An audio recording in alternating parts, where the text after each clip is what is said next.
Guru Nation, what is up? I just had tacos with Lee. This is my man, Lee. A lot of people might recognize you from the live streams. Lee's a site owner in Phoenix for how many years now? 3 or 4. And what is your take on owning a site after 3 or 4 years? It's not all that it's cracked up to be, or do you have to be like kind of crazy to do this? No, I mean, I think it's good. It's a unique business. You get to help people, and it seems easy at times, and it seems really, really tough at times. But any business, At the same time, simultaneously, any business has challenges, though. So what's been the most challenging part for you these 3 or 4 years? Obviously, COVID was hard for everybody. Getting sponsors in, it varies. I think the hardest thing for all sites always boils down to getting patients to participate. That's always the biggest challenge. We run into more challenges with getting patients to participate and to enroll in studies than And keeping it consistent. Than anything else. Yeah. And what kind of studies have you done? You said COVID. What else? Done COVID, COPD, COPD, asthma, vaccine. We've done multiple infectious disease. We did an HPV study. We've done, and currently we're doing some CNS stuff. We're starting 2 Alzheimer's studies. So multi-specialists. You've worked with many specialists now. Yeah. At MA, I'm going to screw this up, your company name. MACOA. Medical Advancement Centers of Arizona, yeah. And I did have another site, and I own a piece of a couple other, but I'm trying to centralize everything. So, getting the doctors, what has been your experience with getting a specialist? So getting specialists to participate, I think it's okay when they're the PI or strictly a sub-I. We were on a call yesterday, and the sponsors are now requiring too many specialties to integrate into one study, which that's a lot more difficult. If you're doing a derm study, finding a dermatologist is reasonable. But if you're doing a derm study, but you also need an interventional radiologist, internal medicine doctor, and an ophthalmologist, then it becomes way more challenging, especially when they don't correlate amongst each other anyways. So who's left to do well, though? You're only going to have a certain number of sites that are going to be able to handle this, all right? Or do we just need more sites, or more bigger sites? You say small is the new big. I think small is the new big. I know. I think big is going to be the new big. Just because of the correlation they're asking between multiple specialties, it's going to be hard to do it with an internal medicine practice, or the sponsors are going to have to start to give away. We just kind of got passed on a study because my PI isn't a rheumatologist, and it was for a gout study. Yeah. Now, we have a huge population for gout. My PI, internal medicine, board-certified internal medicine, he's done like 7 gout studies. Wow. He's certainly qualified.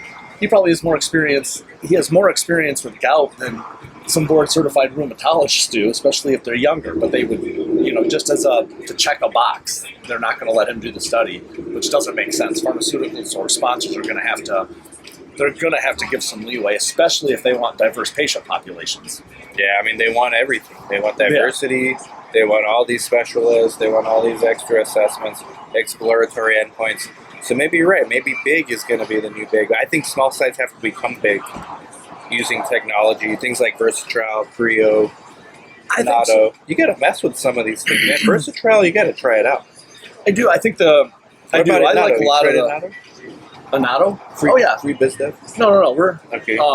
I use a Nato. We've done trials with them. Shout out to them. Versatrial. You got to keep your staff organized. Them, I'm not familiar with. Make your coordinators use it, man. Just go back tomorrow and tell them. Or next week. Versatrial? Yes. Okay. Right here in the hat. Sponsored by them, too. They keep you organized, all the links. Especially with more portals that are needed and specialists. Now all these specialists, not only they want a specialist assessment, they want you to upload whatever that is to another portal. Yeah. It's just more and more. I see what you're saying with maybe small is the new big. We need to evolve as site owners, as small site owners. We need a better plan. Even the big organizations, what's tough is it's impossible for small entrepreneurs like you and I to crack those organizations. They're extremely risk adverse, and even though there's virtually no risk to operate in a research business, their perception of risk is high, even though it doesn't exist. So it's hard for us to get in the door there. And without an entrepreneur kind of driving the success of an organization in research, it just doesn't happen. So they'll say, oh, well, no, research wasn't an avenue for us, because they fail, but they fail because they don't have anybody taking charge and driving it home. Where small organizations, small and big, we do really well because we take charge, get it done, but we can only take charge in smaller facilities where they give us the power to do so. Right. So your goal over the next several years is to sort of integrate multiple specialties into under one roof? It doesn't have to be under one roof. I'm sorting through. I would like it under one roof with it already together, but it's hard to crack that nut and get into that organization. I mean, Hightower with Hightower Clinical has done a great job. He's done it, He's done a heck of a job, and he has kind of that resources. How do we do that as a small site owner? How do we correlate a multi-specialty field of doctors that we can integrate together on a single trial? And then how do we get those doctors to get along and work together? Not easy. It's not easy. It's a really tough challenge. My second PI is because we lost the study because he didn't want to be sub-I anymore. Mm-hmm. And he said, no, you know what? I'm not going to do these trainings when we're not even randomizing patients. Make me a PI and then I'll do trainings. So that's why Yuma Clinical Trials owned another LLC where we give equity to this doctor, and then we did the same thing with another specialist, another LLC. We give equity. Yuma Clinical Trials owns all of it, but you give each doctor like a piece. And ultimately, when my career is done here in Yuma, maybe we'll have 10 LLCs under one roof, which is Yuma Clinical Trials. We've looked at organizing things that way. Most of the physicians I work with, though, they generally, they want a percentage, but they don't really care about equity or not. They just want to be paid for what they do there. They find it, most of them, at least here too, find it interesting to do it. They actually, they have to trust you first. And then after that, it's like, okay, whatever you say, let's do it. Just treat me fair. I'm hosting a big dinner for a larger medical group with a collection of the doctors that have worked with me as PIs and or sub-Is and or even referring physicians. I wish you would live the dinner. Yeah. That's not the best way. But the whole point is to get this large group. Like how many are joining? Are coming to that dinner? 4. I think 4 or 5 that have worked with me directly, and then there's 3 from a larger group of about 80. And what's your game plan on the dinner? My game plan is to show them 3 things. 1, that my group is ethical and trustworthy. 2, that there's not a lot of liability or risk with research. And 3, we look out for their best interest and their patient's best interest. So I've kind of got the gamut of doctors. I've got doctors that have worked for me. And one of the challenges I found, especially you're in the same boat, like a newer company, is, okay, you're off doing that stuff, right? Mm-hmm. Your staff's back at the office supposed to be seeing patients or pre-screening. How do you manage it all as one dude? Because that's where I'm getting into like issues right now, too. Growing versus managing. Can't do both at the same time. It's tough, but I do 2 things. 1, I empower people from the day they start. I don't micromanage them, and I also pay a little more, but I pay more because I need smart people. I don't need someone that I need to tell. I don't need to tell them what to do every 5 seconds. If that's the person I have, I'll just part ways with them.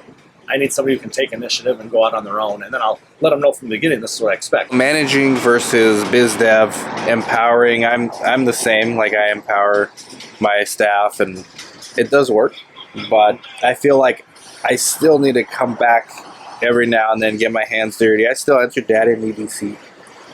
Answer queries here and there, not as much as they need to do, but just to show them that, hey, I understand what's going on.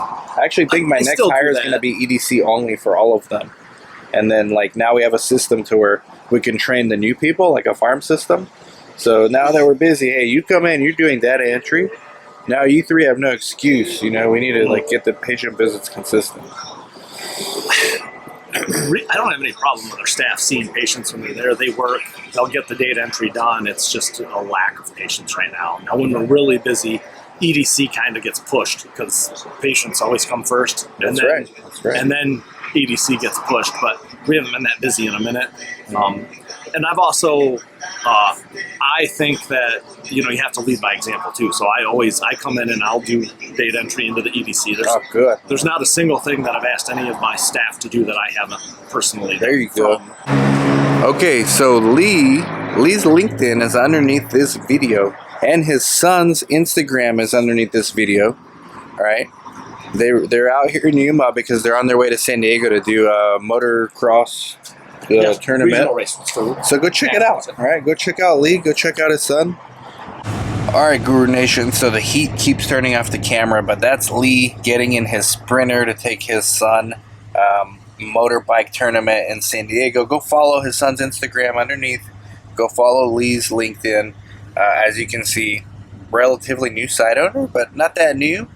And the ones that make it to year 3, 4, or 5 are generally here to stay. And he seems to have the right strategy going about his biz dev and employee empowerment, and shares a lot of the same philosophies I do.